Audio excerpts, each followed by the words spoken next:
Well, greetings, everybody, and welcome to the crib. We're back. It starts tomorrow night. Ladies and gentlemen, the NFL is back. Well, let's get this show on the road here. We got a few things to talk about tonight. I see Dave and Demetrius are both here. So I'm going to get this show on the road. Here's Dave. Dave, how are we doing this evening? Doing okay. Good to see you, James. And I see Demetrius is there, repping the boys in powder blue. Yeah, I see. Dave's got the towel over his shoulder, And I being all slick with it. Another like dream catcher. Oh, this is my dream for a wide receiver.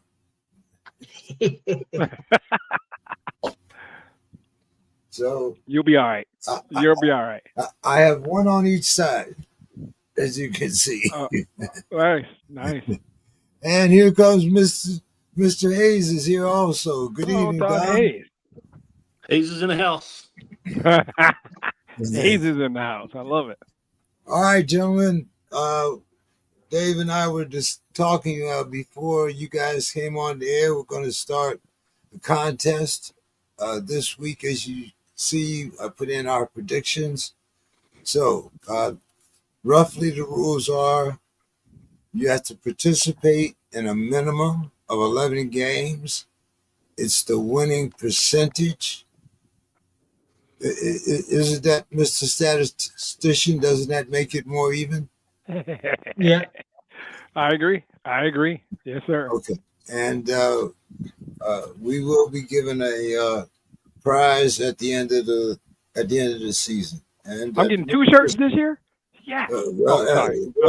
You have one, but make sure you for some reason I don't have your address, so just text me your address and I will. You got my address. You sent me a shirt last year. I know. It's okay. I haven't moved. I'll send it to you again. That's fine. I will send it to you again. All right. Well, hey, now, Don, you know I'm going to gloat a little bit, but I got to, so you know where we're going to start here because now my boys are number one. I wanted Bill I wanted Bill. See, when you need Bill, where is he? But Don, we had talked about this before, and said whoever lost the game would be number 4. But outside of, I guess my question to you is, when did Sarkisian become Dan Campbell? Yeah, and I don't even like that, by the way. I'm not even. I'm sorry, Don. It's your time. Go ahead, bro. In what context? Yeah. What does that mean? Those 4th down plays. Risky 4th down. Yeah, that's what I thought you meant. Oh, yeah. The 4th down play, the play down on the goal. If you kick those 3 field goals, you win. Yeah. So I think Sark is just trying to set the tone for the team. I mean, we're not going to back away, and that's all I can figure out. He didn't really address it too much in his press conference, but as a coach, I understand that you're in a hostile environment. You got a huge crowd, and if you make that 4th and 1, it shuts them up. It worked last year. Agree. Yeah, it worked last year against Texas A&M. They converted some 4th downs. So, and it worked against Arizona State. 4th and 13 though. But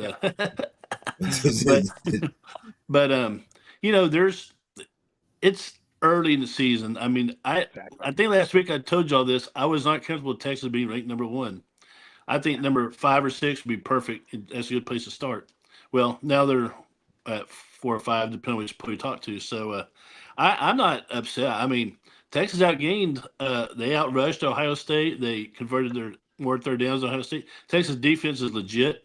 They just need to get the chemistry between the receivers and Arch Manning, and that's easily solved, I think. So I'm not depressed. I didn't go slice my wrist after the game and go beat my wife and kick my dog. I mean, Life goes You know, on. kick Ranger Hayes. I'm going to come down there. Man, what is no? I agree. By the way, I feel better about them. I feel good for Texas because they got the going for it sends a message to your team, right? Mhm. That's why Dan Campbell does it. You send your team a message.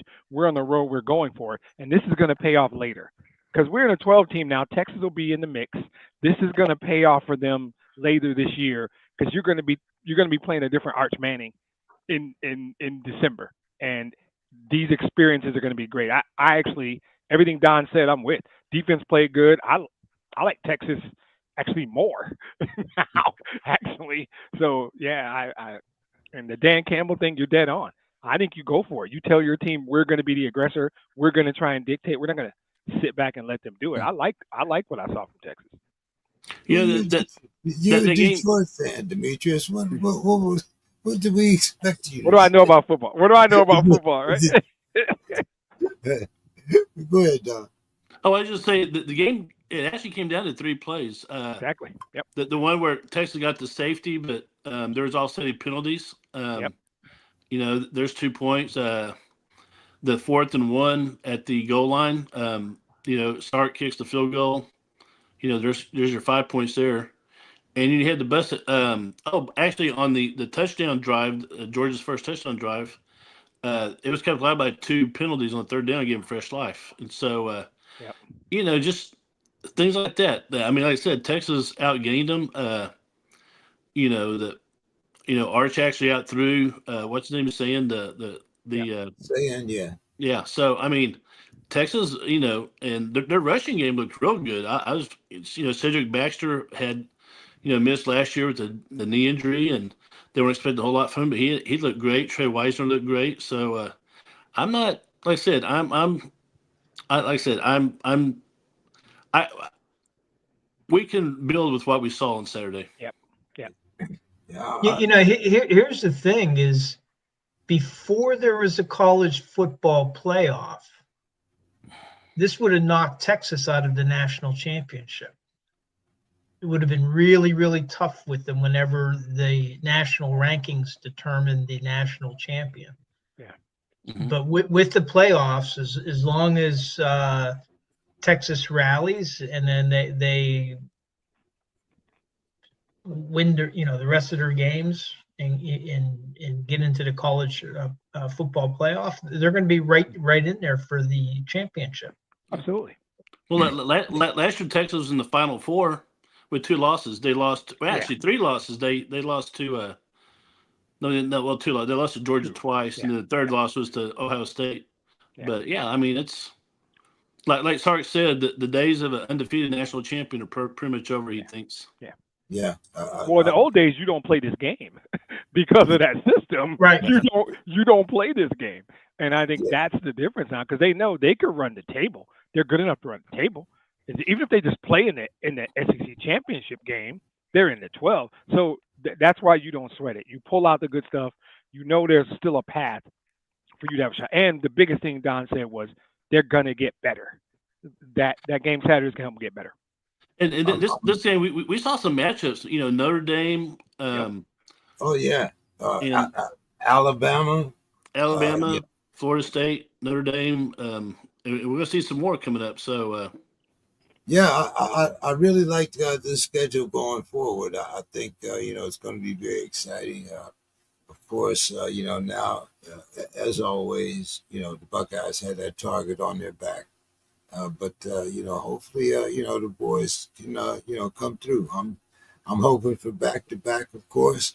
You know, and you know, we'll see how that works out. you know, not to get sidetracked too much, but did I see that Ryan Day has a nipple ring? Did y'all see that shit? Thank God I did not see that. I'm taking your word for that one, bro. I don't know if it's a Photoshop or not. I hope it is. So yeah, that's going to lose some recruits. I think Right. maybe. There you go. Well, I'm not sure. There are rumors that it was something about a lost bet or something. I don't know. Oh, But, really? That what's going on? Okay. Maybe it might have had something to do with Michigan. that school we shall not name. Oh, okay. Anyway, I'm not sure how that came about, but I'm going to do a little research in that. Maybe I can let you know. Um, so, anybody want to talk about any of those other matchups? Reggie's not here. Anybody want to talk about Alabama or the Notre Dame matchup? I don't know if anybody saw that on uh, Yeah. in their particular area of the country. I didn't see the Bama game. It was just a timing thing, logistics. I didn't get to see it. I thought Miami Notre Dame was a really good football game. I'm sorry, that was just a really good football game, and I almost feel like they wasted that one on week one. Right? That is if we can get more of those, and I don't know that there's anything on the schedule this week that can live up to that game from that insane one-handed catch we saw. To similarly about Texas. I really like what Marcus Freeman is doing up there. I'm not a Notre Dame guy per se, but their schedule is not hard. They could easily run the table the rest of the way and be right there in the mix again. And I think it's good, but that was a really good game, all in all. Yeah, what was that? Number 6 against number 10. I thought they somewhat evenly matched, and the Yeah. game, like you said, turned out to be very good. Yep. Notre Dame, give another 15 minutes, and it might turn out another Exactly. different way. Maybe not even that long. That was a good game. I guess the question with the other game is Bama that bad, or is FSU really underrated? Or is Yeah, it a combination of the both? Yeah, both things can be true. Both things can be true. I mean, I hate that Reggie isn't here. I don't like the bad. I don't think Bama's. I don't think Bama's there, and it's tough. No, it's not. Forget it. They've been dominating the world for 15 years. I don't feel bad for Bama. I don't think this is their year. No, and sadly enough, it might lead to a premature firing because Bama don't play that. Yeah, but that's a big old check. That's a big old check, man. You gotta. Yeah, But they might not care. They don't care. But just the fact that they're considering it already, you're only one game into the season. Yeah, that is a unique situation. The only goal is national championship. That's it. That's the bar, which is insane, but that's the bar. Former quarterback for Alabama, A.J. McCarron, I don't know if I saw what he wrote. He said that Alabama is going to be behind for a while because none of their big boosters are stepping up for NIL.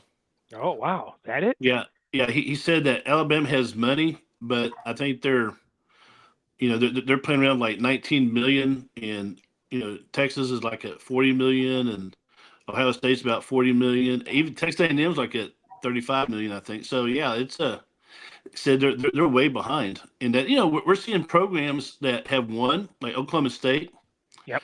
TB Pickens died. He's no longer around. If he were around, I guarantee you, Oklahoma State would be bringing in some people up to Stillwater. I mean, right.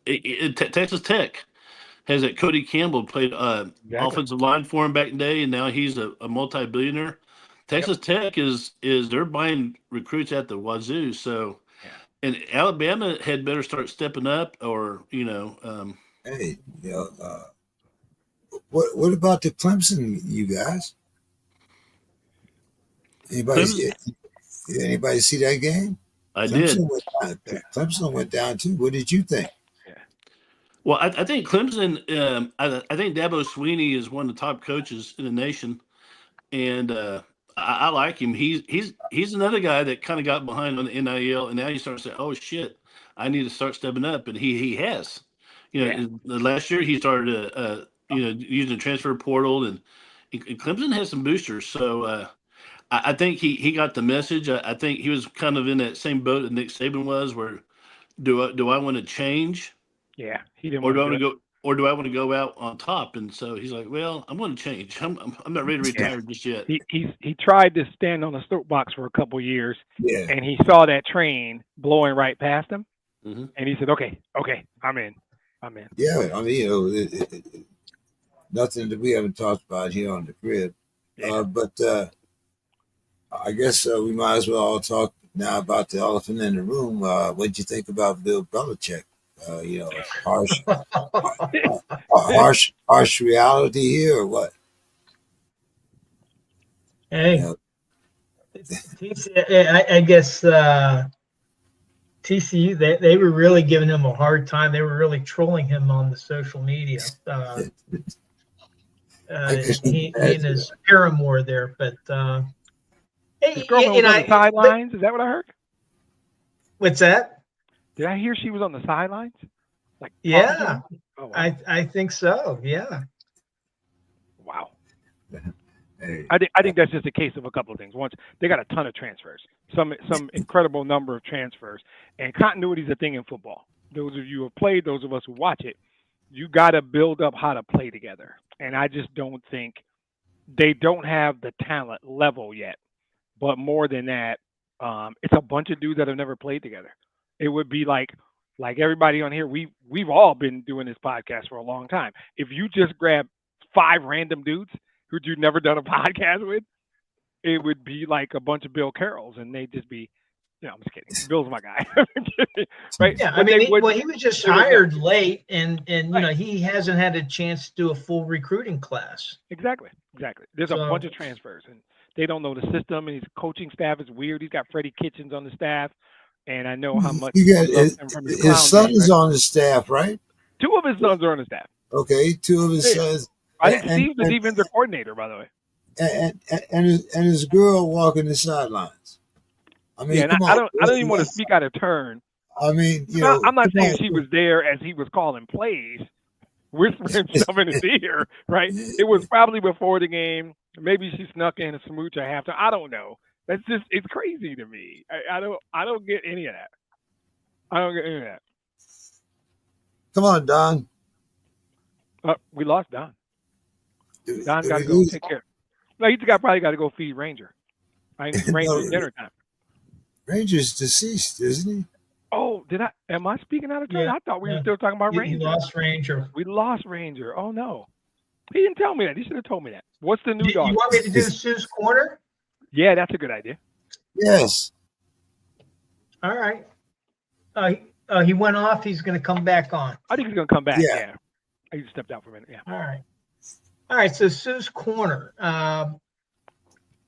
Other than the NFL season kickoff, the biggest sporting event going on this weekend is the U.S. Open tennis. It's been a good tournament unless you are rooting for any American players. There are almost none left in the singles side of the game after Fritz lost to 38-year-old Serbian machine Novak Djokovic last night, and Ben Shelton got hurt and had to withdraw. I think that there's a couple women that might still be on the singles side. Yeah.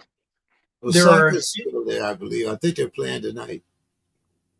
There are a few in the doubles bracket, 3 men and 1 woman, but there have been some great moments. Venus Williams staged a return to the Open.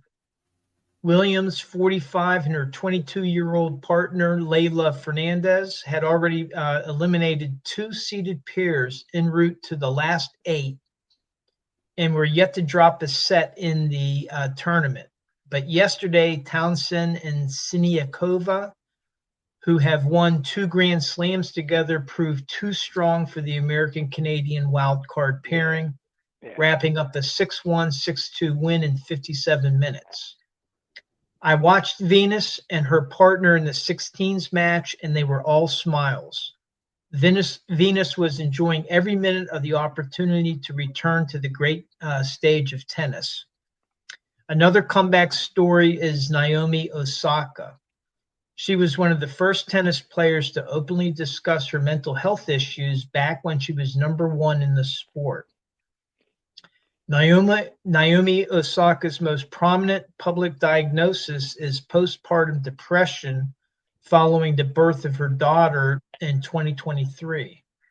Previously, she had also revealed struggling with depression and anxiety since her 2018 U.S. Open victory. Osaka withdrew from the 2021 French Open to prioritize her mental health and has since become a vocal advocate, encouraging others to speak openly about their mental well-being particularly in sports. She is playing not only well, but with newfound joy and focus. I was sorry to see Coco Gauff lose so badly to her the other day, but it was wonderful to see such a talented player like Naomi pull herself back into the game she loves and perform so well. We will see how far she can go. These two women and the old man Djokovic have made for some great tennis viewing. And that's Sue's Corner. So she's, at any given time, she's watching sports way more than I do, actually. So Yeah, and Sue was a pretty good tennis player of her own. What's that, Demetrius? Yeah, she tapped into a great story about Naomi Osaka. Yeah, I think she tapped something there. Wherever she comes back to, whatever height she doesn't matter, that she's gotten where she is, and openly dealing with what she's dealt with, talking about it like most people wouldn't. Where she is now is exceptional. Anything she does over and above this is just butter. I mean, kudos to her. Oh yeah, and she's trying to help others. Because a lot of people, Exactly. With a lot of athletes, they don't want to reveal any weaknesses. Right. I mean, that's just natural. You don't want to give any edge to anybody else, and so you withhold a lot of stuff, both physical pain and mental pain. And so I think it's pretty courageous of her, really to step out like that. Well, guys, Don, whew, Jerry.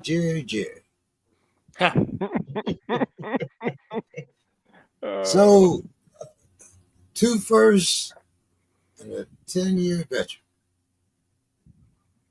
And Micah Parsons is now a Packer. Man, too bad we couldn't put together all them packages you was talking about, them draft picks we had, Dave. But anyway, a lot of stuff going on around this year, and we talked about it probably before most of the sports world really had, considered it seriously, I think. Don, what happened? Well, I think they just got to loggerheads and couldn't come to agreement. Jerry Jones would not pay Michael Parsons what he's worth. Now, the two first rounders, that's a good thing. I mean, this could actually work out okay if that's a pretty big if Jerry plays his cards right. So he'll have in 2 years he'll have 4 number 1 picks. But the Packers might be picking. I mean, do you think that all of a sudden the Packers are going to go like just completely off the track and he's going to be picking number 4 or number? I mean, I think that those 2 first-round draft picks, they sound good, but are they good if they're number 27 and 28? Are they good, if they're number 19 and 18? I mean, what? First round. They are, yes. Those are really good players. And keep in mind, Dallas will have their own first round. So, Dallas might be picking 11 or 12. It depends on how their season goes. Package those, move up to 2, and get a change. Yeah. So, I mean, it's just, now I was joking with some friends at work the other day when this all came out, and we were talking about, he'll have the 4 first round draft picks. He'll probably use 3 of them to get wide receivers. Yep. Exactly. Well, I thought there were rumors that the Cowboys actually offered him more money. I think it was in the $150 million range, but I think it was the guaranteed money that might have been the difference. Yeah, I heard all kinds of different stories. I just go by what I saw, and so I mean, it is what it is, and I think that, like I said, if Jerry plays his cards right, this will work out. Kind of like that Herschel Walker trade back in the day that led to Cowboys winning 3 Super Bowls in 4 years. So we'll see.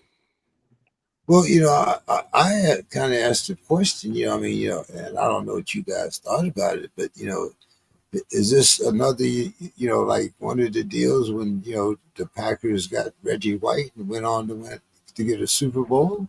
What do you think? That's your division there, Demetrius. No.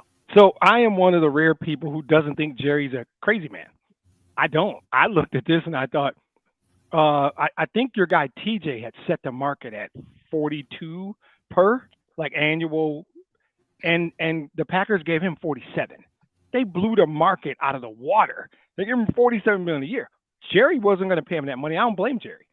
By all accounts, Jerry offered him something competitive around Myles Garrett and TJ 150. Watt. Yeah. Right, exactly.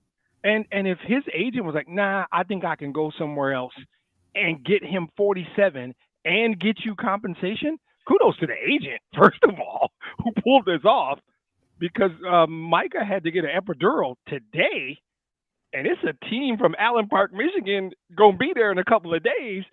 Epidurals, I didn't even know dudes got epidurals. I've only heard about epidurals for one reason and one reason only, and none of us know about that, right? I have never heard of a man or anybody for any reason other than giving birth getting an epidural. How serious is this, right? We're talking about vertebrae, and the Lions will be there in a few days. I don't love this trade at all for the Packers. One, they lost TJ Slayton in the offseason, and there's an advanced metric called run block win rate, defensive tackles, and interior offensive alignment, right? TJ Slayton was number one in all of football in run block win rate, but he don't play for the Packers no more. He's in Cincinnati, and then you traded Kenny Clark. I can't wait for Jahmyr Gibbs and David Montgomery to get there on Sunday, because you know what I like on our edges? We got Penei Sewell and Taylor Decker.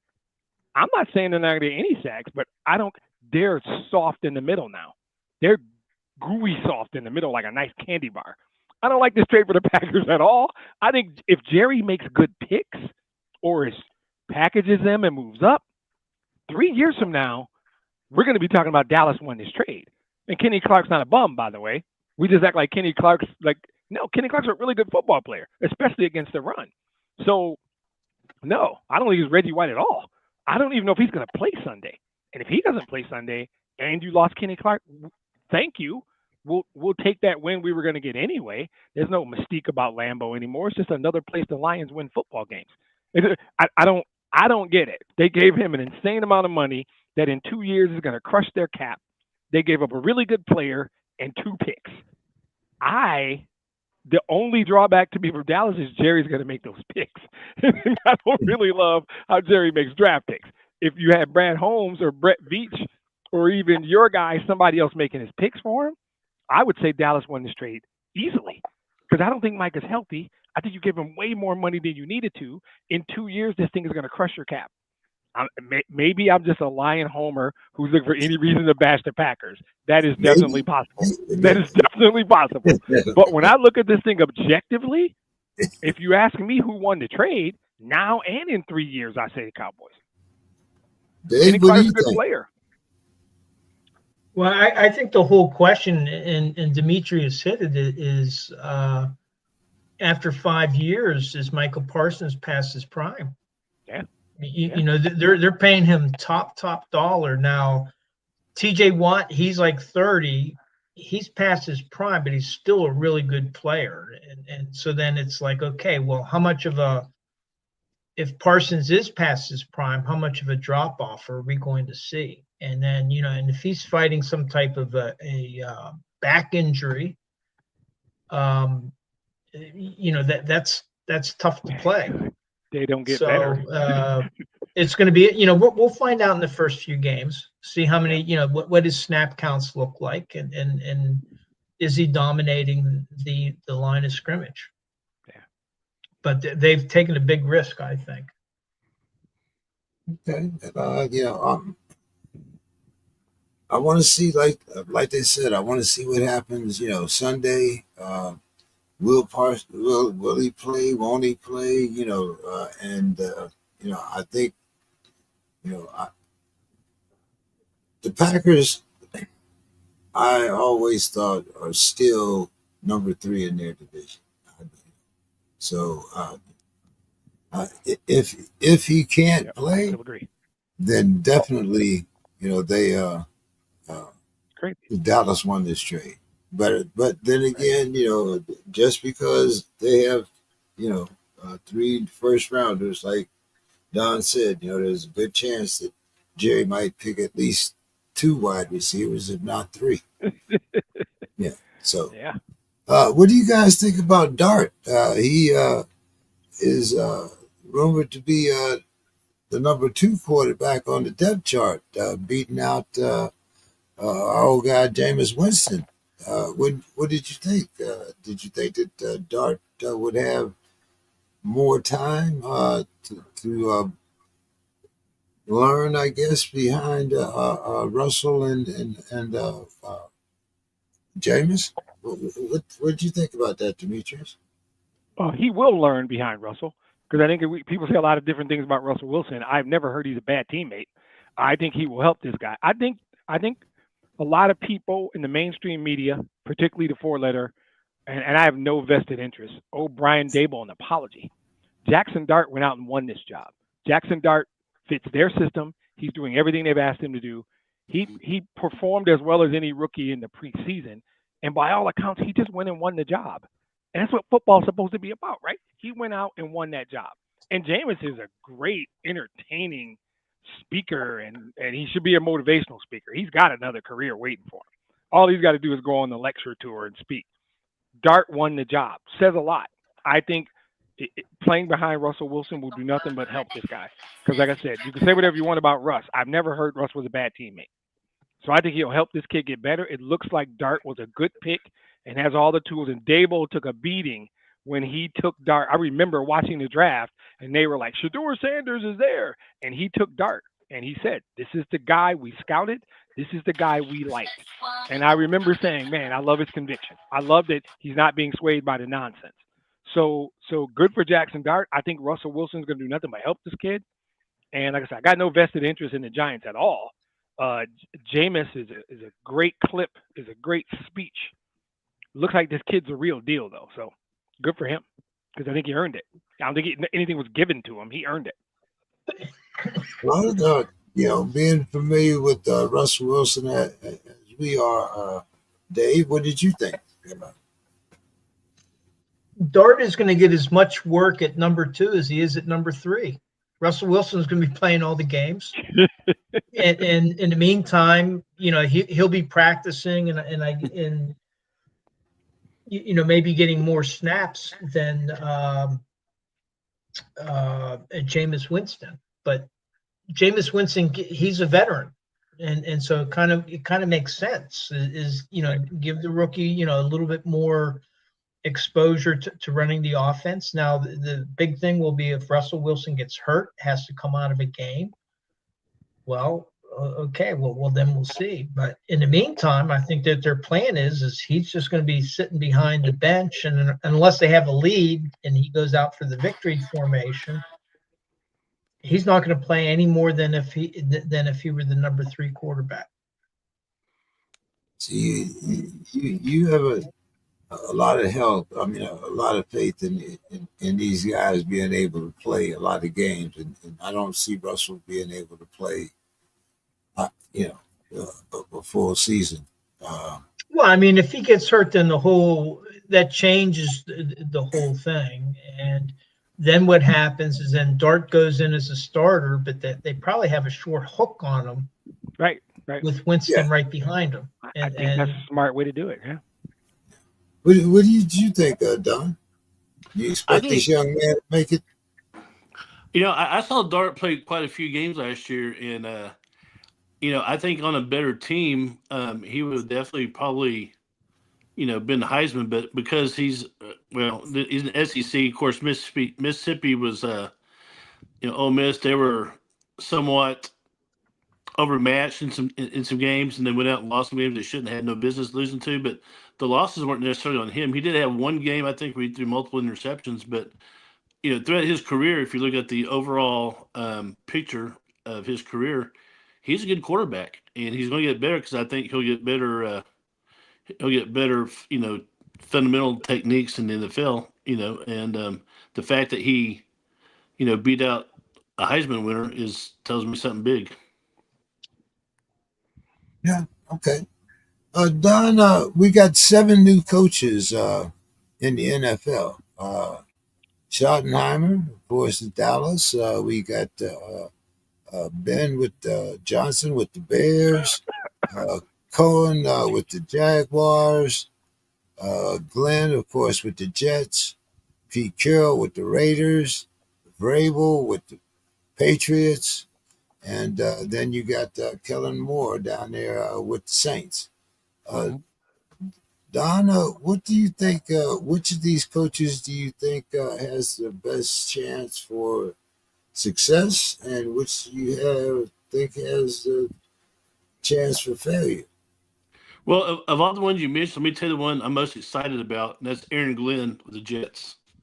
Um, he I hate to give him his credit because he's an Aggie, but he was a badass Aggie. He was one of the top defensive backs ever to play at A&M, and he had a solid career in the NFL.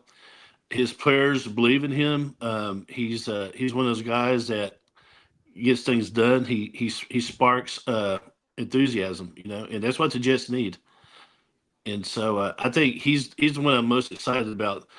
Pete Carroll, um, he's a proven commodity. I mean, he's won at the pro level, he's won the college level. I think he'll continue to win with the Raiders. But we say he's a new coach, but well, that's really not. He's new with the team, I guess. But we all know Pete Carroll. The one that's kind of wild card, I think, is Kellen Winslow. Not Kellen Winslow. Oh, that would be a wild card. Oh, he broke out of the clink, and he's old Kellen is cool. Sorry. Kellen Moore. I'm sorry. This is a guy who he played, I think, QB at Boise State, and had a great career. And then he was offensive coordinator at Dallas at one time, and some of the stuff he would call, you scratch your head, and just like, what did he just call that, And then he went off and had some success. And now he's the head coach. So I just wonder how much he's grown since his experience in Dallas. If he has, if he's kind of got a feel for the game, I think he'll be okay.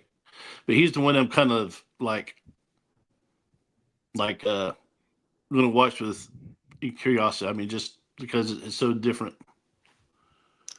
Okay. But Dave. Aaron Glenn, watch out for that guy. Yep. Dave, who's on your list? Well, I kind of like Mike Vrabel with the Patriots. Now, he's not a new head coach either. He was a head coach with Tennessee. But I think that he has an owner that has had success, with a different type of guy, with Bill Belichick and, of course, Tom Brady. But I think he has an owner that's worked with the head coach / general manager. And so I think that Mike Vrabel might be in a good position to set himself up if he has a good relationship with the owner. The one that I worry about a little bit, and it should be interesting, is Schottenheimer and Jerry Jones. And Jerry Jones seems to be a nano manager of an owner. Really getting involved in the great details. Now, Schottenheimer, if he's anything like his dad, nano manager, didn't you? Didn't you say nano man? Not micro. You said nano. That's right? worse than micro. Yeah. Micro gets into the hundreds of a thing. A nano manager gets into the thousands. So, right? And but if Schottenheimer is anything like his dad as a coach, well, his dad was famous for fighting owners, and that's why he got fired so much. He would kick owners off the field or their buddies off the field, and that's why Washington fired Schottenheimer. That's why I think they had a 13-3 season like two years before, and he got fired over in San Diego. So if Schottenheimer has any type of a personality like his dad, that's going to be really, really interesting. and I don't know how that's going to play off. Now he's been there for a while, so maybe they see eye to eye. But those are the two that kind of strike me. I think for the more, what's interesting is it's the division that they're in. He might be set up to succeed because I don't think that division is that strong. So I'll leave it there. And Johnson for the Bears, the difficulty there is that right now you got the Lions, you got the Vikings, you got the Packers. Yep. And that's kind of a tough row to hoe. Yeah. Well, we've coined many a phrase here on the Sports Krib, so I guess nano managers. Nano manager is cool. I'm feel that. We have to throw that in the Sports Krib dictionary. Demetrius. Oh yeah, the guys did all the work for me on this one, so it's easy. Don got the most success right. It's Aaron Glenn, and some of it is that dude was built for this. If you don't know who Aaron Glenn is, you're going to find out. And I'm not saying it's going to necessarily be this year. That dude's going to be a really, really good head coach. And if they screw around and give him some talent, they're going to be dangerous. Aaron Glenn is a leader of men, quality dude, good coach. And then Dave hit it on the least. I don't say the trader's name, but no, it's not a trader. I'm not mad at him. Two things. The biggest thing Dave mentioned, he's in the best division in football. Well, I shouldn't say that. The AFC North is good. Both Norths are really, really good. And the Bears are just the fourth best team in a really, really good division. They got to play us twice, Green Bay twice, and Minnesota twice. That's what's hurting him. Separate from that, he was a great coordinator. He was a great coordinator. We don't know if he's a good head coach or not. So I ain't mad at him because he left Detroit. I'm just saying it's tough. I don't really trust his quarterback, and he's in one of the toughest divisions. And I would rank them fourth in our division. So I'm going to say Ben Johnson's got the toughest job, largely divisional, and it's his first time being a head coach. And I think Aaron Glenn is the best of that whole group. Now, when his team gets some talent, he's going to be dangerous. Vrabel, to really answer your question, Vrabel or Pete Carroll might have the most early success. Long term, Aaron Glenn's going to be the best coach out of that whole group. Good evening, Mr. Scott. How are we doing this evening? God, he is the best. He is the best in here, that's for sure. Oh, yeah, we're doing good. I mean, with the upcoming football season, it's just I had to tune in for all these great geniuses, these great genius minds that are on this show. So I really wanted to say, I really wanted to join it. I mean, I'm just checking it out. I mean, with all these geniuses, I'm just, Well, now, you're the best in here.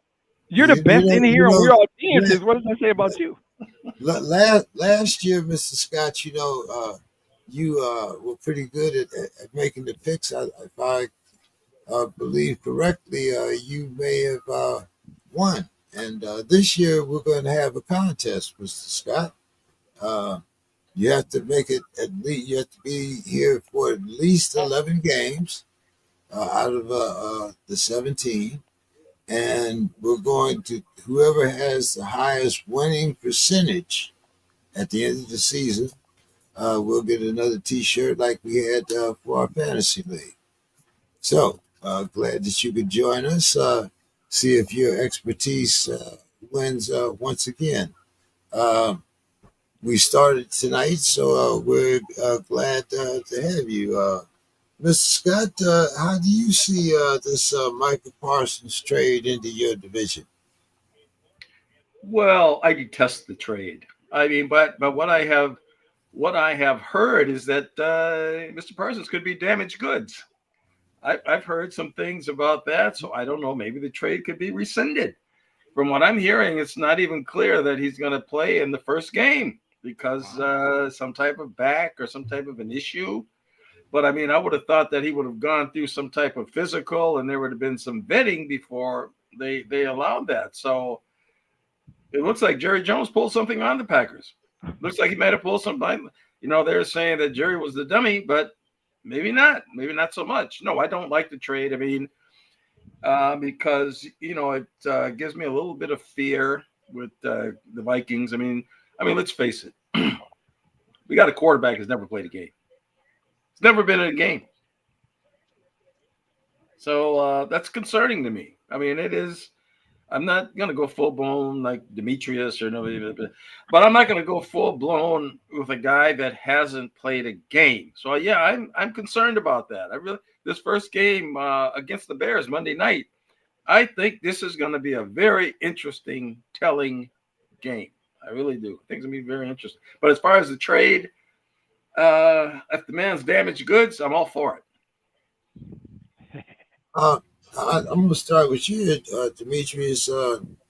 What's going on with Detroit? You guys got an open roster spot. Everybody else is, clamoring to fill one, and you guys decide that you're going to leave one open, intentionally. Yeah. Have you worked out, your center? Your last center retired. You're playing who is it? Glasgow is going to be your starting center as of. We think Sunday. Uh, Mhm. what's going on here? And possibly playing at least if he's ready. And I'm with you. I've never heard of the epidural thing, but anyway, he'll, I'm figuring he might get some reps Sunday, so or be in Correct. some type of packages at least. Uh, what's your thoughts, Demetrius? As far as Sunday, it doesn't matter. We're better than them. Micah or no Micah, we're better than them. Lambeau's just another place we win football games. There's nothing special about that building. I don't give a damn where they play the game. I'm not really worried about it. As far as Graham Glasgow, he last year took some snaps at center. He can play all three interior spots. He's playing center because he's a veteran. We had a second year guy on one side and a rookie on the other side. If you ask me, do I have any concerns? That's the only thing. Our interior O line is literally the only thing. We kept a roster spot open because we're that good. We only need 52. The rest of y'all can. I'm kidding. I'm kidding. I think they're thinking about. Here we go. It's a joke. I mean, Yo, Scott, that's a joke. Come on, Scott, that was a joke. I think they're quietly still talking to Zadarius Smith, and they can't figure that out yet. We don't have any depth on the edge. We got legit issues. I'm just messing with Mr. Scott on that. I think there's still conversation with Zadarius Smith, and they might re-sign him for that spot. So I think they kept that roster spot open for a bit. They signed a couple guys off other people's practice squads. I think we're healthy. I like our chances. I'm not going to make any predictions. Sunday I am. I think we're better. I think in every position room, potentially even quarterback, we're better than the Packers. I mean, I think Hutchinson is the best defensive player on either team. I think Sewell or St. Brown is the best offensive player on either team. I don't need to do that whole thing. Graham Glasgow doesn't worry me. He's a little older.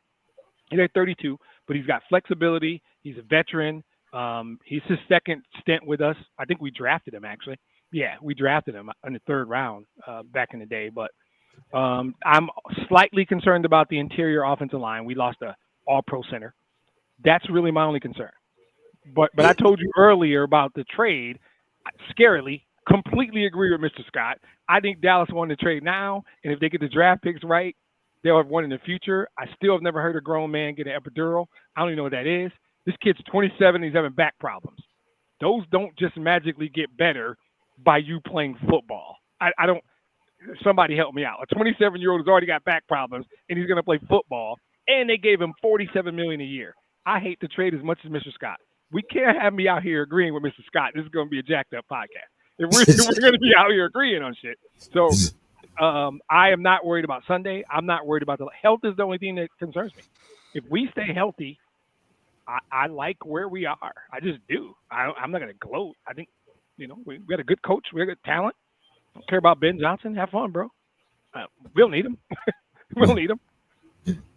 Mr. Scott, how are things going with your wide receivers? You with the suspension of Addison, is Naylor coming along pretty well? I know you picked up your guy Thielen. He took a $2 million pay cut to come and play back with his Vikings. I think. Like losing. He like losing.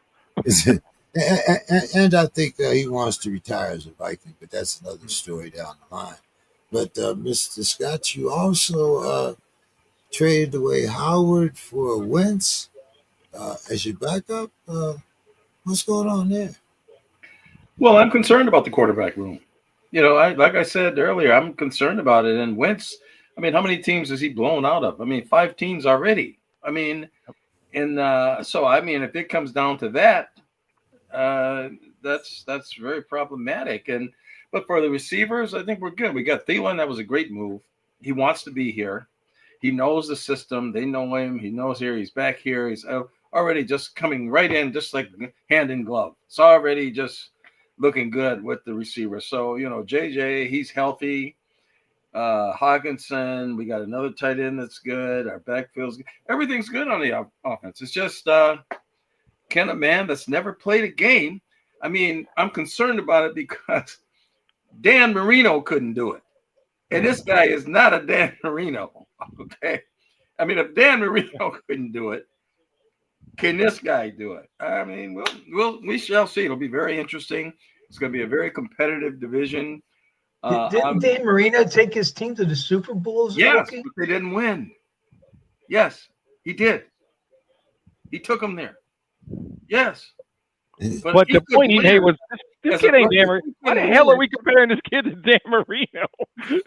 Why do we think he can even get that far? I agree. I mean, I just think that if you're going to be realistic, I'm not going to be like certain people that everything's good, everything's a beautiful day, sun shining, everything. Our team's going to just continue. I look at things realistically, and I think I think everything's in place. Receivers, defense, the defensive coach, the head coach. I mean, everything is in place. But can this guy really play? That's the thing. That's the thing we have to see. And you're starting out with the in division game, right? Oh yeah, had the Bears. You're playing the Bears. Yeah. Right. So was Detroit. Detroit starting off with the game. See, so this is going to be big to really see what's going on. I'm picking Green Bay in that game. I've already picked Green Bay. Hey, we got predictions coming, so we'll see. Don, what's up? Have you heard anything down there? I mean, is Dallas, do you think they're really contenders, or have they now really knocked themselves out of the race? Thinking that there's only going to be 2 teams out of that division, maybe. What's up? Is Jerry planning on the future? Has he lost that win now mentality, Don? They'll win 8 or 9 games. I think 9 games is their ceiling, to be honest. I think the floor is 6 games. So I think they'll play great at times. They'll probably upset Philadelphia and then lose to someone had no business losing to. So that's just the way it rolls right now in Dallas. But give us 3 years, we'll have all those draft picks. We'll see. All right. Okay. No, I'm being facetious. I don't expect big improvement. Guys, we know we got the Jets and the Steelers coming up. We got Ayahuasca. He just came over from the Jets, and now we got Justin Fields. He's the starting quarterback for the Jets. Who do you think has the most to lose in the sense of like everyone knows Ayahuasca likes to have that one-upmanship, coming back to the Jets, the team that basically cut his ass. What do you think here? Mr. Scott, I'm going to ask you first.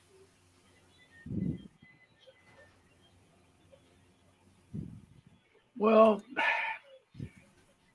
I just don't have much of an affinity for Pittsburgh, and I've heard, both of the Pittsburgh homers on the show talk. First, it was they didn't want Rodgers, Ayahuasca. They mocked and ridiculed. I still don't. That's Dave. They I mocked still and don't. ridiculed, But we got him. I can't do nothing about it. mocked and ridiculed the man, and then now that you have him, oh, it's all of a sudden now it's rainbows, and now it's going to be looking good. He's experienced. He's won Super Bowls. But He and won I don't a know. Super Bowl. I don't know what the Jets have. So that's going to be an interesting game too. That's a pick 'em game for me. I can't really, I have to see. I mean, we have to see what these people can do. These first games are going to be very, very, very telling. So yeah, I guess if I was leaning, I might have to go with Pittsburgh in the game. I mean, see, people think that I go by teams I hate, teams that I like. I don't go by that. See, that's not involved in it. I go strict right down the book, right down. Sure? Look Are at you sure? right down the middle. Well, Are you sure?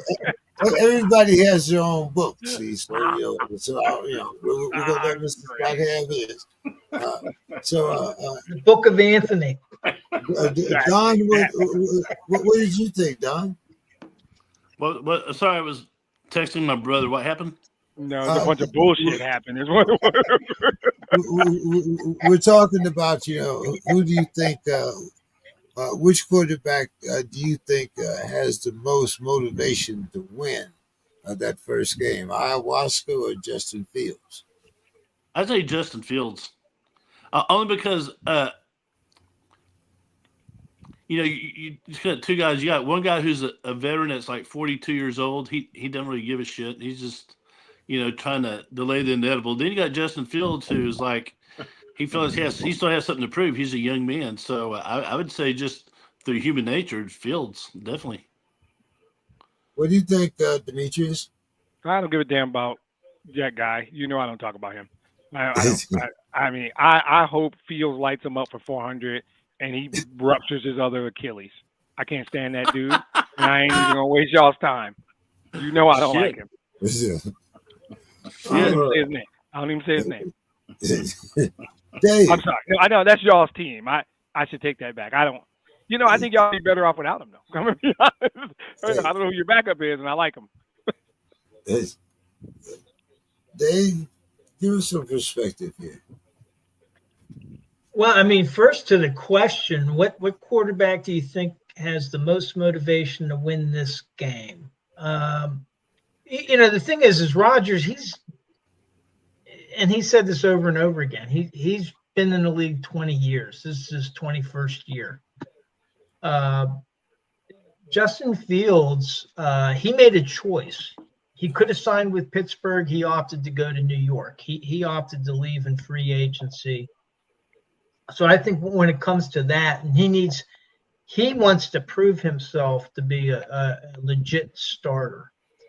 And I think that he got some good training in Pittsburgh. I think they gave him a good program with which to work. I think he's a better quarterback coming out of Pittsburgh. But I think he probably, as the younger player, the guy that was benched for Russell Wilson last year, I think that he probably has more motivation. Now, in an interview, a pregame interview, I think from yesterday,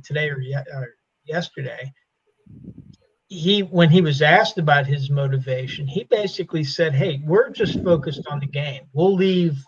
He had the right answer. We'll leave all the guesswork to the media. But for us, we're just focused on the game. We're not getting into all the hyperbole.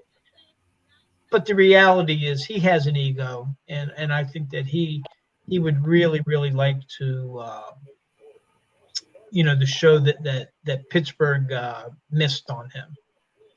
So, that's my take on that. I will, before we get to our predictions, Dave, we got a couple things. Warren got his extension. He got an extra $5 million.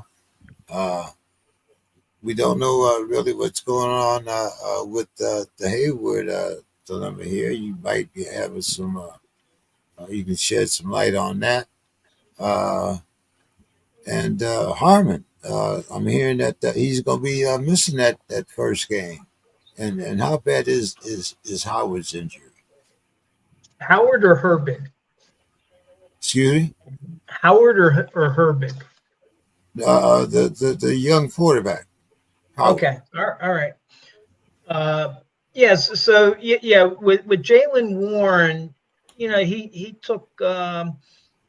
Actually, he signed for He was probably making 2. I think he makes 7 now, right? Yeah, it was a team-friendly deal.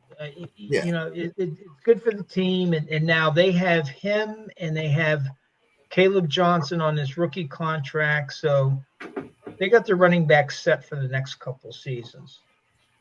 The question will be: is Jalen Warren really a number 1 quarterback, or is he a 1A quarterback? That requires somebody to spell him. And my sense is that he's not going to be able. He's not a bellwether running back where he's going to be able to run 80% of the running plays. I think it's going to be more of a combination between him, Kenneth Gainwell, and Caleb Johnson as the season goes on.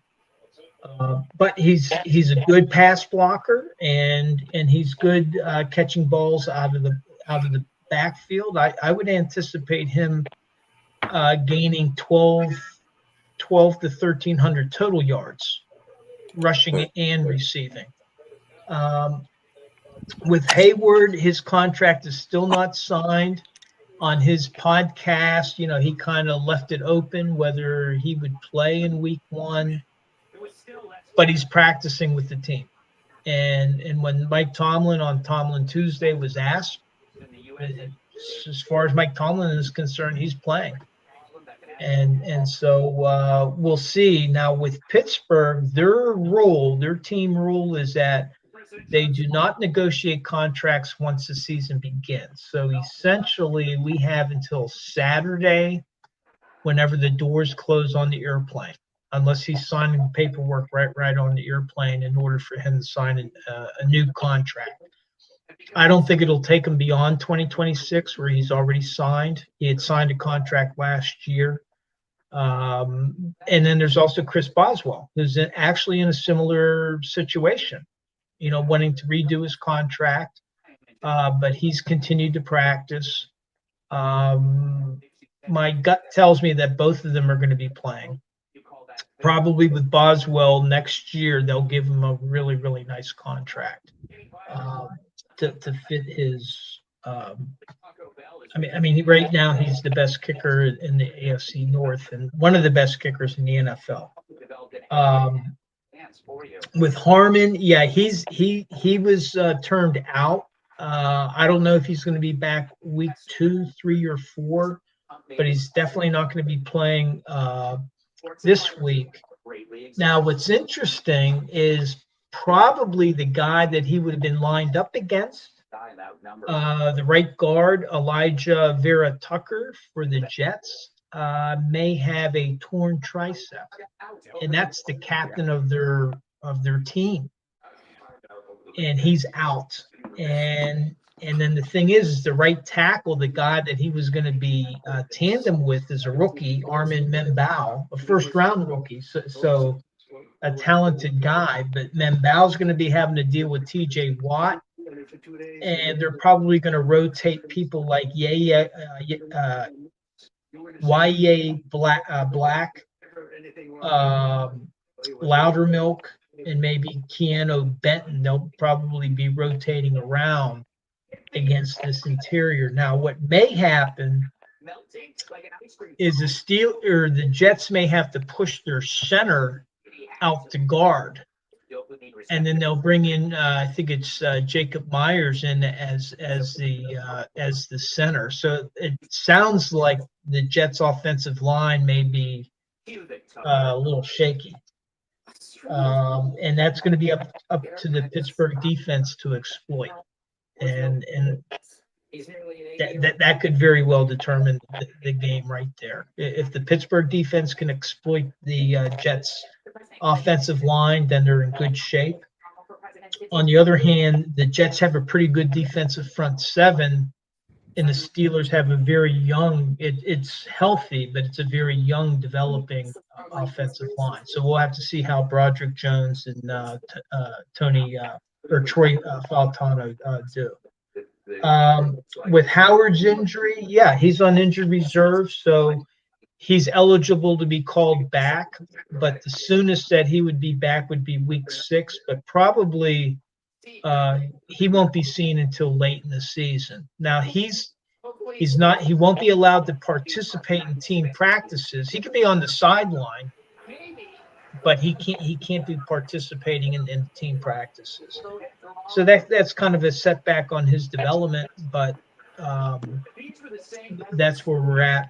The only other injury with Pittsburgh that I'm aware of is Nick Herbig, edge. He may be dinged up. He had a hamstring coming out of the last preseason game. He was dressed for practice. I don't know if he'll be playing. In the meantime, Pittsburgh signed another outside linebacker who's a special teamer to their practice squad. So this guy might get elevated if Herbig isn't healthy enough to go. All right. So, Well, hey, let's hope. Like I said, I got both my dream catchers here. I'm still looking for a wide receiver. But let's get to our predictions here. And Dave, I'm going to let you start out since you're the man and you have to keep up with everybody's predictions here. So, of course, tomorrow night we have Dallas playing at Philly. Dallas is getting 7.5 points, and the over/under is 47.5. yeah, I know that. Because everything is a half. Yeah, I know that Don said that he could see Dallas taking a game from Philadelphia, but I don't think it'll be this. I'm going to take Philadelphia in the under. Okay, and Friday we have the Chiefs, and they're giving the Chargers 3 points, even though the Chargers are the home team. And the over/under is 45.5. And Jim Harbaugh's back in the NFL. And I think he's good at putting teams together pretty quickly. But I'm going to take Kansas City in the over in that game. Demetrius. I am actually going to take Dallas in the 7.5 points. I don't think they're going to win. I just think it's going to be a close game. And I'm going to take the under. And I'm going to take the Chiefs and the over. Mr. Scott. Well, I hate to say it, but I'm going to follow that cab. Oh, my goodness. What is going on tonight? Is it raining in Detroit and Minneapolis? Anyway, okay, so Don. I'm going to take Philly in the over. What was the game? Chiefs the minus Chiefs 3. and the Chargers. Oh, that's Friday. What's the point spread? 3. Chiefs minus 3. Oh, I'll take the Chiefs in the over. I'm going to take Philly and the over, and I'm going to take the Chiefs and the over. I think I should have really gone after Don, because Don is the pick whisperer. So Don has been the pick whisperer. Well, let's see. I don't know about that, but I appreciate the confidence. I appreciate that. All right, so Demetrius, we have the Giants that are giving the Commanders 6. The over/under is 45.5. Okay. I'm going to take the Commanders, so I'm gonna lay the 6, and I'm gonna take the over. You said Giants minus 6, right? Right. Well, I'm taking the Commanders. Yeah, I'm taking. Yeah, so he's taking the Commanders and he's giving the Giants 6. Yep. Yeah. And did you say the over or under? The over. Yeah, the over. Okay. And then we also have a interdivision game here. We have the Bungles against the Clowns. Demetrius, the over is, let's see, the over under is 47.5. 47. And the Bungles are actually giving the Clowns 5.5. I'm going to take the Bungles, but I'm taking the under. I don't think there's going to be a lot of scoring. I don't think Cincinnati will need to score that many, actually. Okay. Don. Yes. What I'm do you sorry. got here? I'm texting my brother. I'm sorry. We got family thing going on. So what was the game? It's the Giants -6 at the Commanders. The over/under is 45.5. And then we have the Bungles against the Clowns. The Bungles are giving the Clowns 5.5, and the over/under is 47.5. Okay, I'll take Commanders in the over, and I'll take the Bengals in the under. Okay. Mr. Scott, you got your wish. Yep. I have to go. So the Giants are favored over the Commanders? No, the Giants are getting Oh, wait. You minus. said -6. Yeah. I think that's wrong. Right. I think that's wrong. -6. The Giants are getting. I mean, the Giants are giving the Commanders That's insane. 6. The Giants should be +6 then, right? That's insane. I think that's. I assumed that was wrong, and that meant +6. I doesn't matter. I'm taking the Commanders either way, and I'm taking. I'm using DraftKings here, so there might be.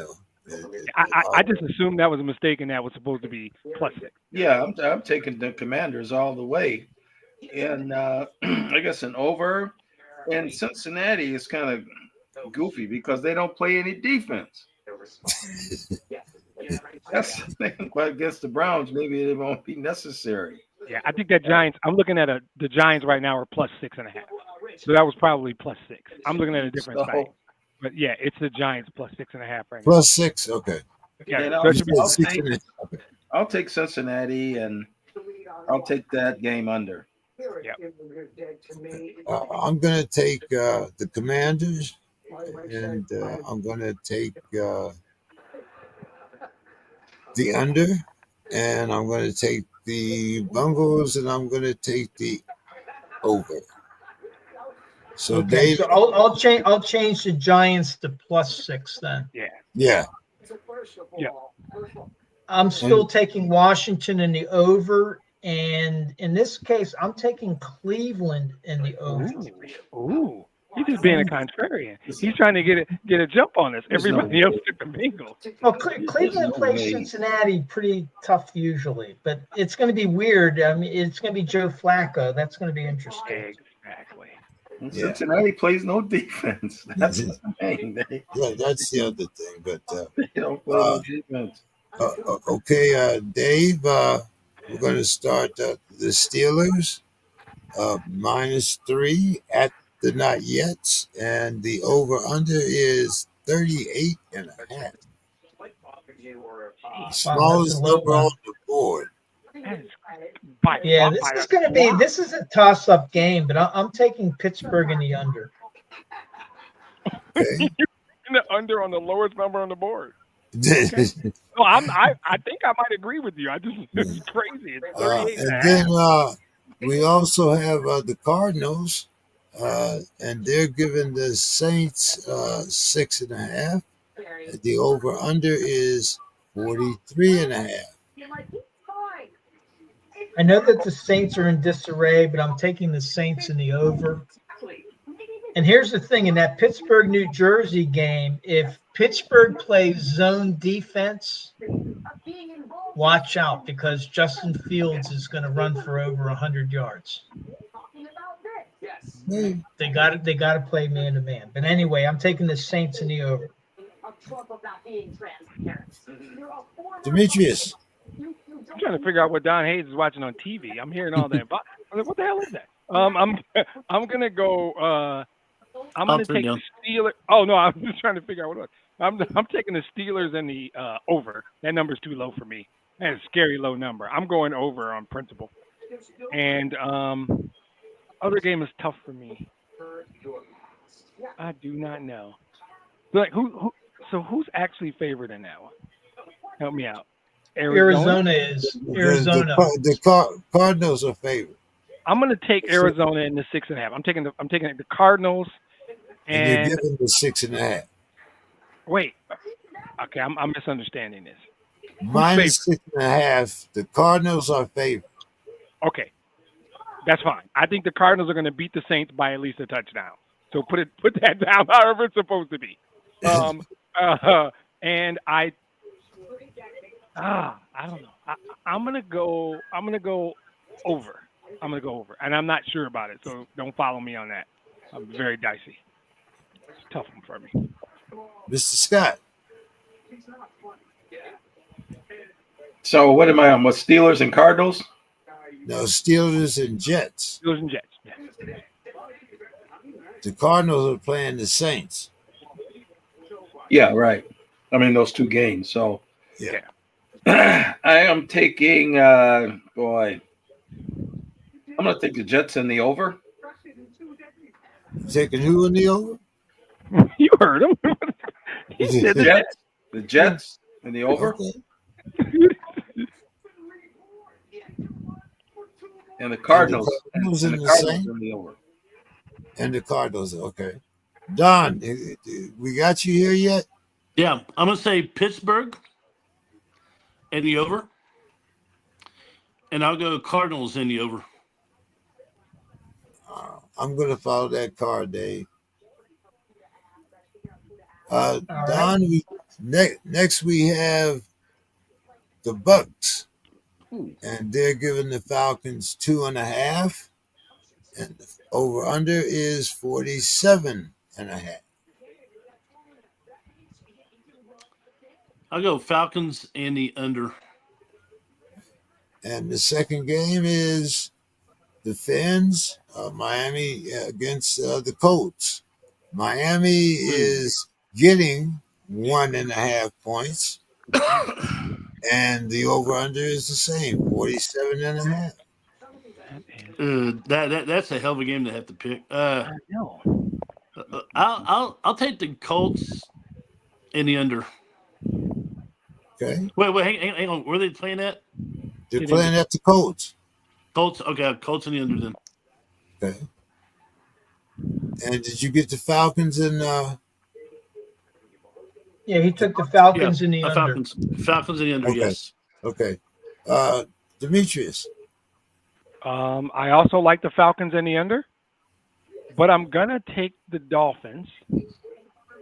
But I still like the under. That 47.5 is just a scary number. They pick a perfect number to just scare the hell out of you. And it's 47.5 for me. So I'm taking Miami in the under. Yeah, all them hooks are hoax, witch hunt. They're all, 47 too. It's just like. Oof. I'm going to take the Bucks. I'm going to give the Falcons at 2.5 points.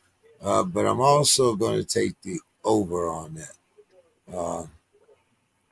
And as for the Colts and the Fins, 1.5 points. 47. I'm definitely going to take the under. I don't like Daniel Jones that much. So, I'm going to take the Fins, and I'm going to take that 1.5, and I'm going to say under. The next two are, let's see, the Panthers. We have to get Anthony. No, Anthony. Mr. Scott. Yeah. Mr. Our most important player. Oh, yeah, I'll take the Bucks and the under. And I'm going to take Miami in the under. All right, Mr. Scott. Under, yeah. You got mine, right, Dave? Yes, and I have Tampa Bay in the under and Miami in the over. Right. Okay, so Mr. Scott, the Raiders, they're getting 3 points. They're giving 3 points. I'm sorry. over the Patriots, and the over-under is 43.5, Mr. Scott.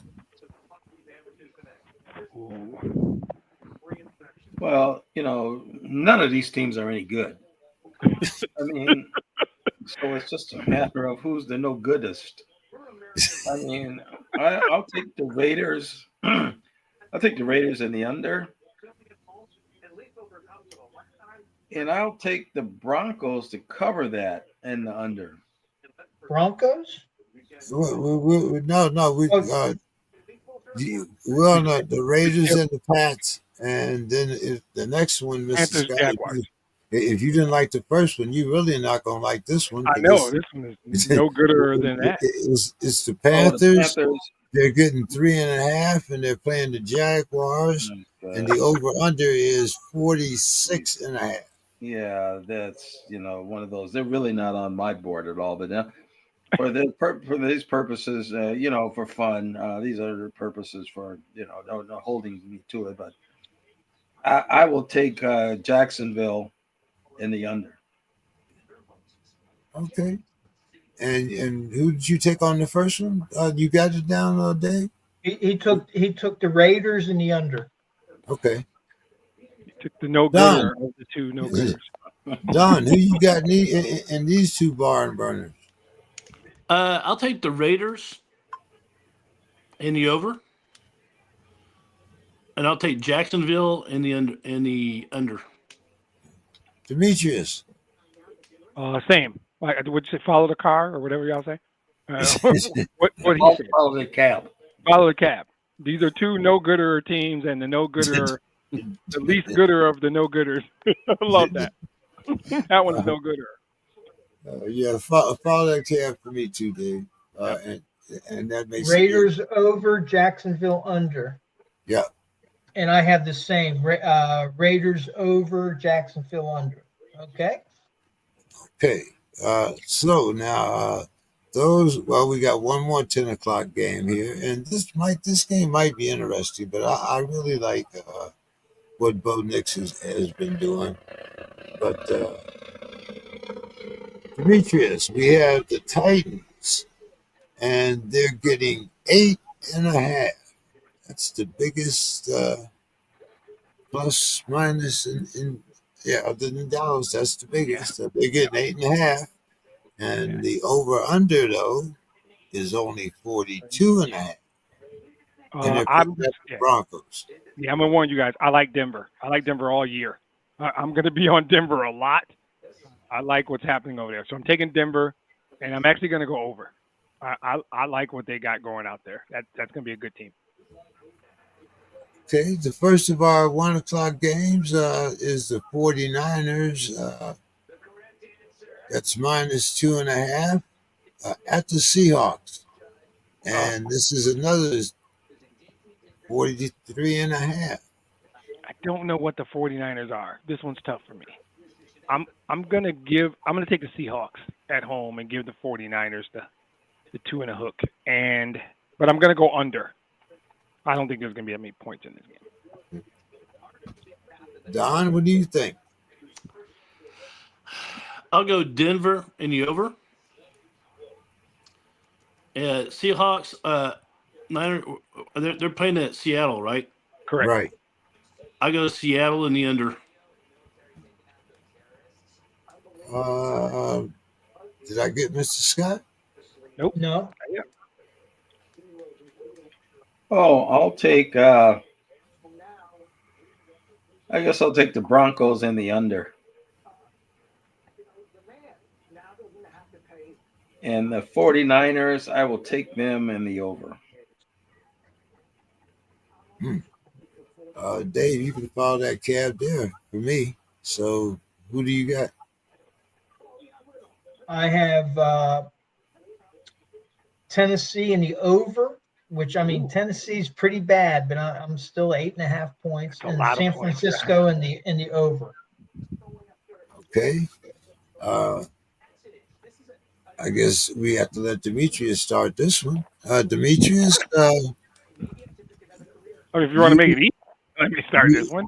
I'm taking the over. I'm taking the over, obviously. So. Okay. And we know what team you're taking, so I don't have to ask Absolutely. that. You do not have to ask me that one. And the second team, of course, the other 1 o'clock game is the Texans getting 3 points. They're playing the Rams, and the over/under is 43.5. I'm going to take the Rams and the over. All right. Mr. Scott.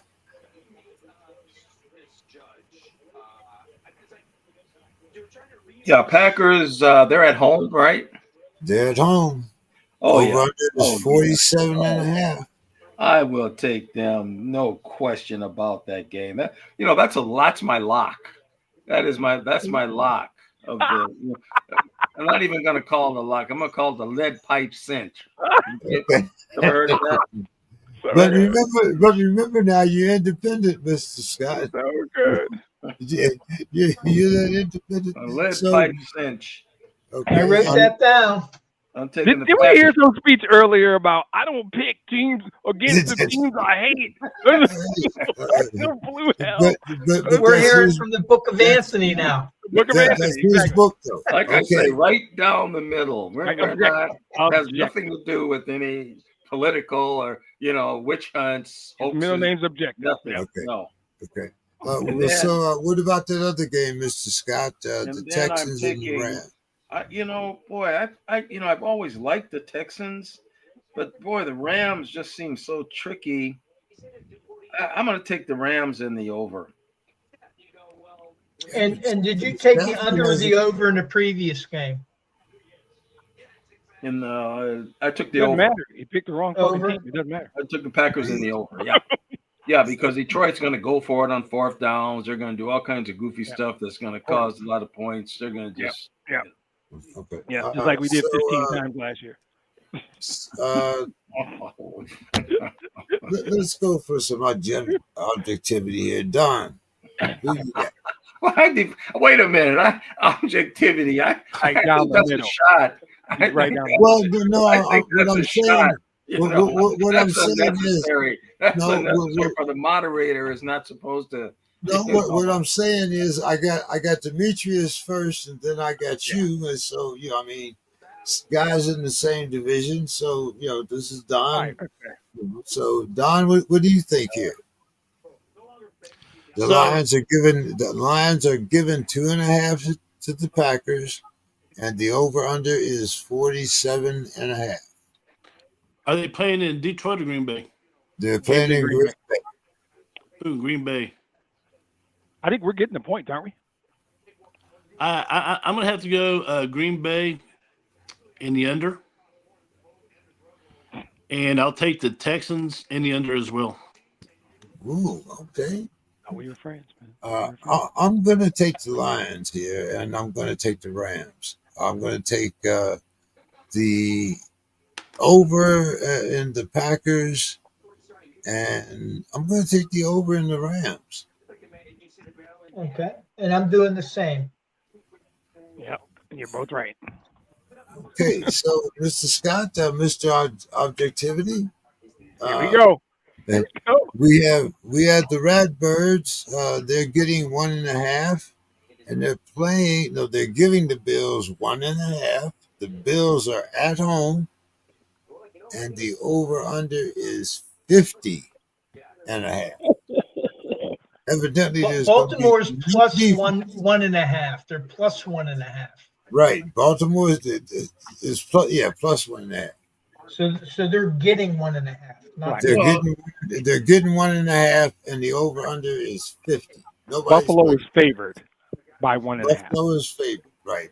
Yeah. Yeah, I mean, both of these teams, this is do or die.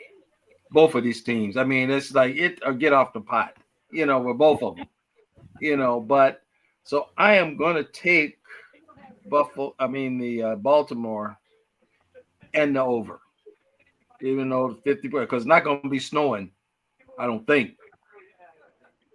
Well, not as of yet, but you never know. It is Buffalo, I don't think it'll be snowing yet. So I'm going to take, Baltimore and the over.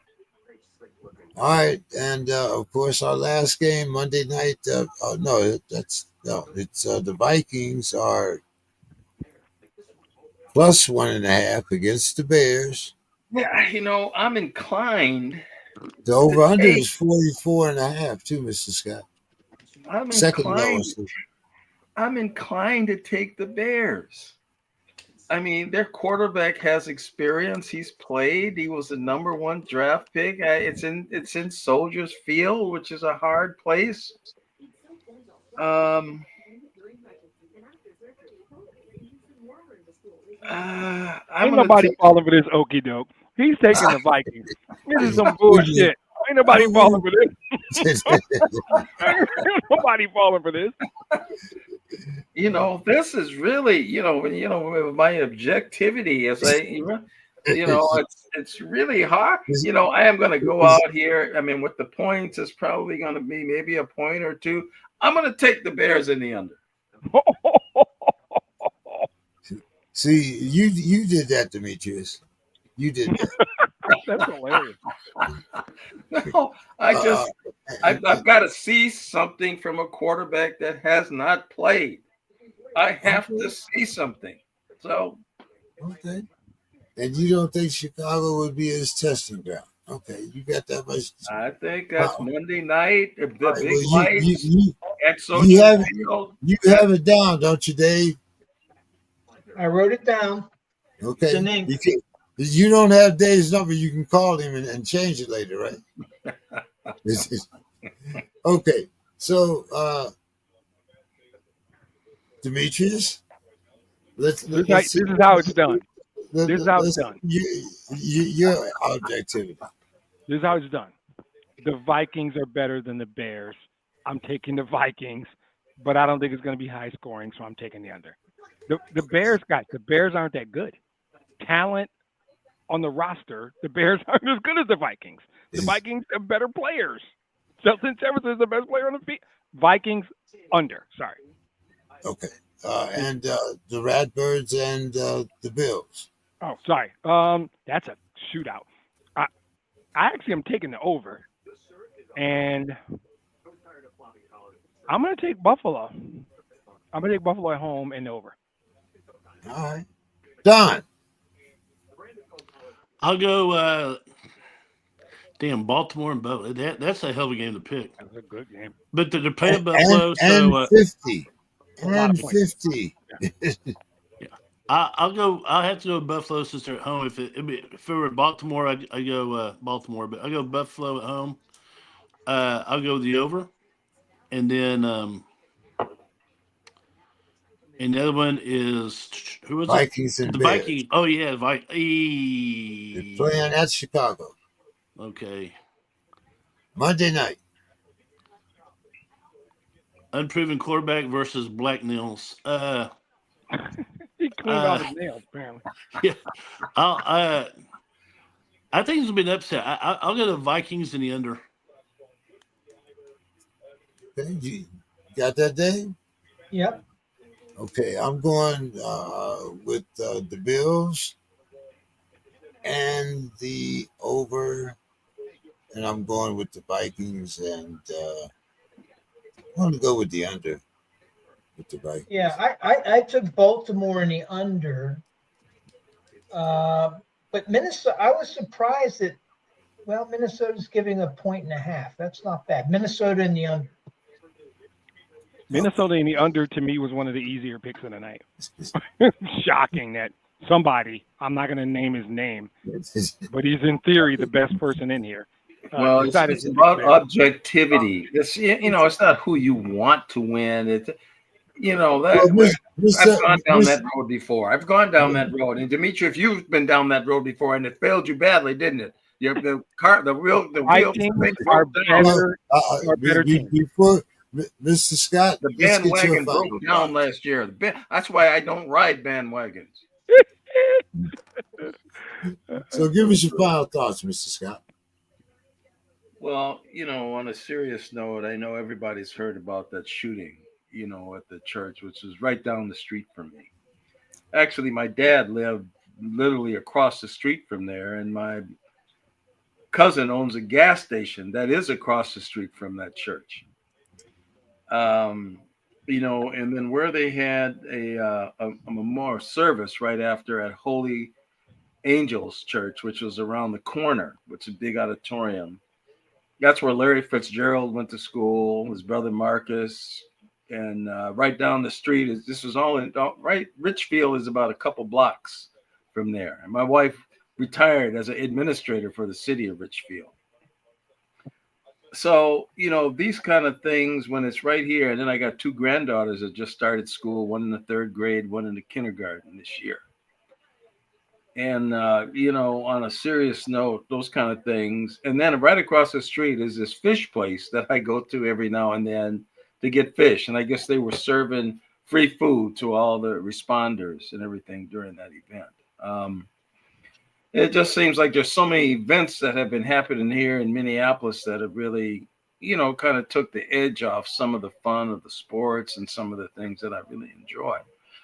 So, my thoughts are really with that for right now in this school year for all the kids that are going to school and starting, and hopefully it's all just going to be a good, safe experience for them. I mean, I never thought about these kind of things going to school, and now these things are in our psychic. So that's what's been going on here. Like I say, this is just right down the street from me, maybe a mile or so away.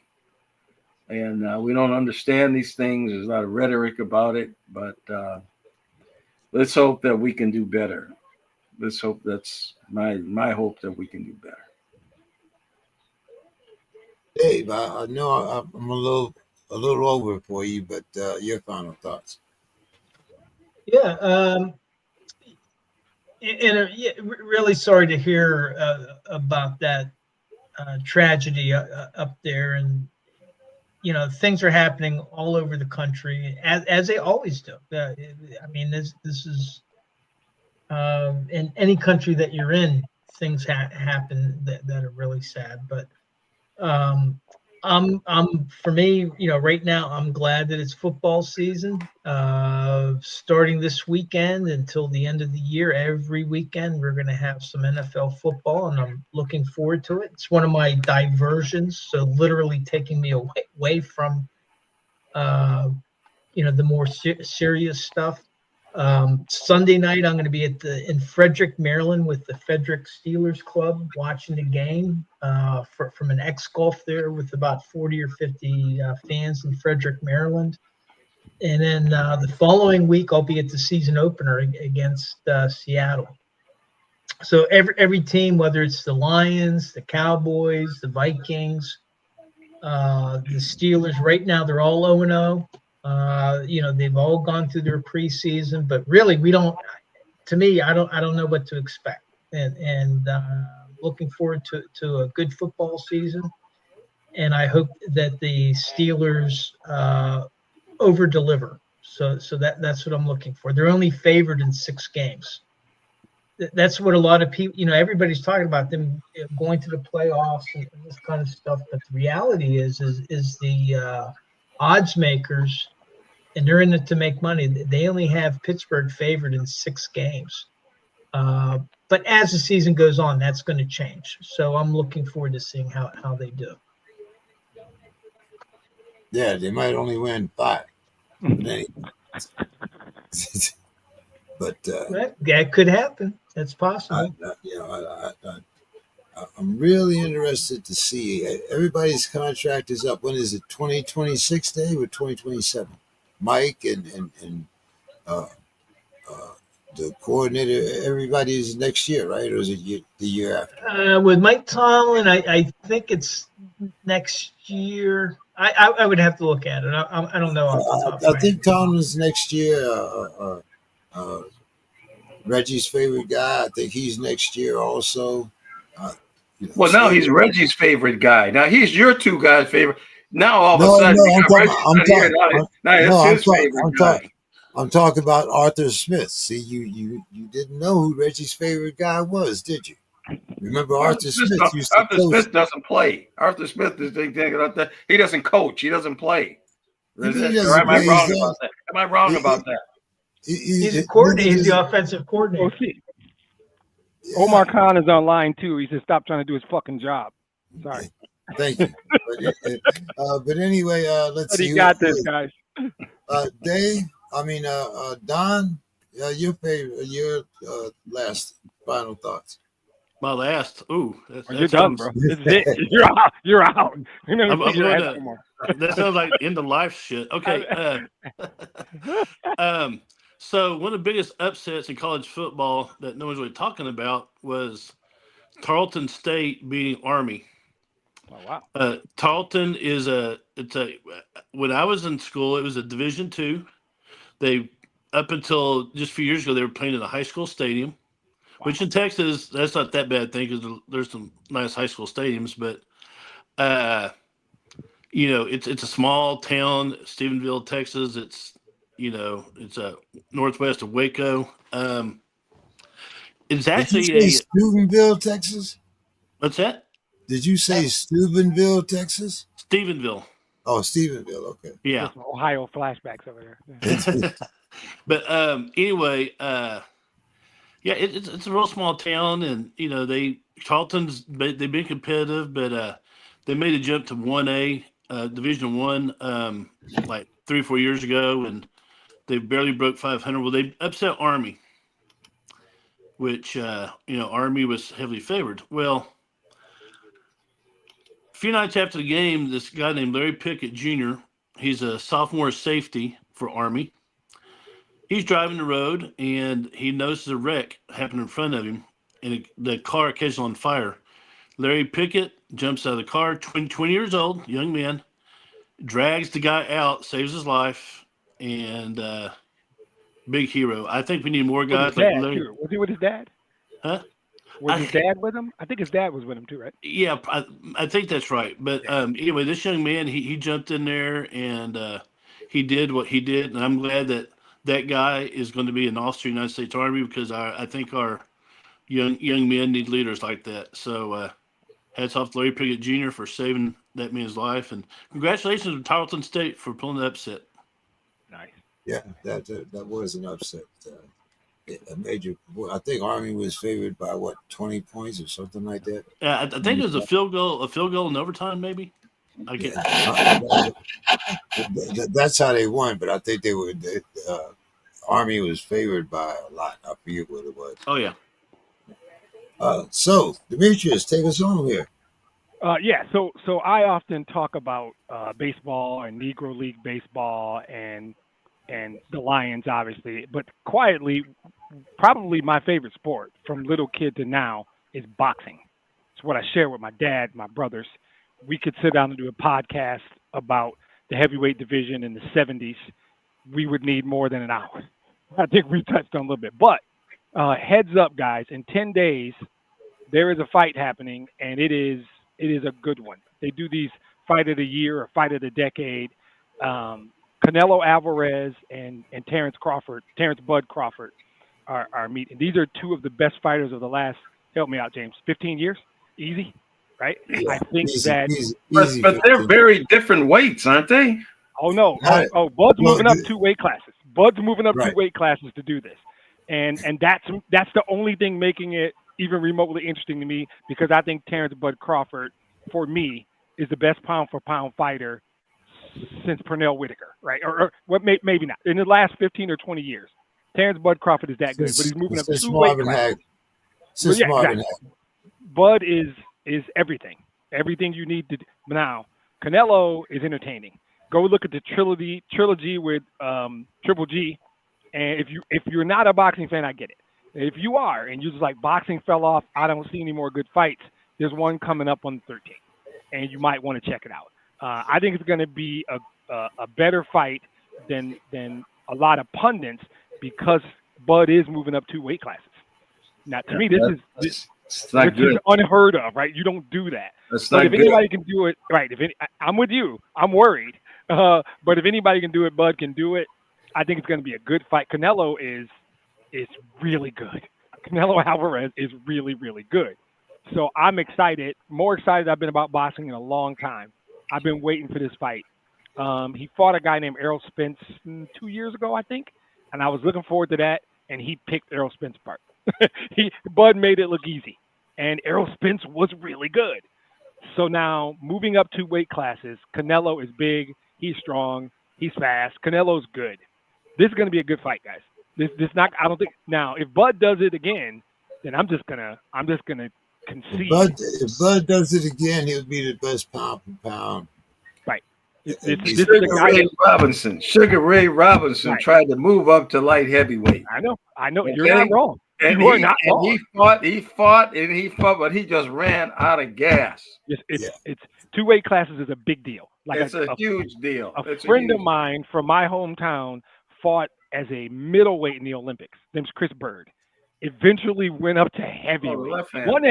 Won the heavyweight championship, but it was a different style. Chris was quick, really good defensively, and Chris once he lives met in San Diego too. exactly once he met a real heavyweight, a Russian dude named Klitschko, he got his block knocked off. You can't. So this is going to be interesting because Bud's moving up 2 weight classes. But I'm very excited about this boxing match, and it's on the 13th. And if you thought about it, this will be a good one to watch. Canelo trains out here too. House of Boxing. Who you guys like? I don't know who you like. I'm curious. I'm still going with Bud. I think Bud's going to move up, keep his speed, keep his defense. I think he's going to outland Canelo. But once Canelo lands one of them big ones from a dude that much bigger, that's the thing. That's the only thing that I'm concerned about is if he can bully Bud around the ring, then it's a wrap.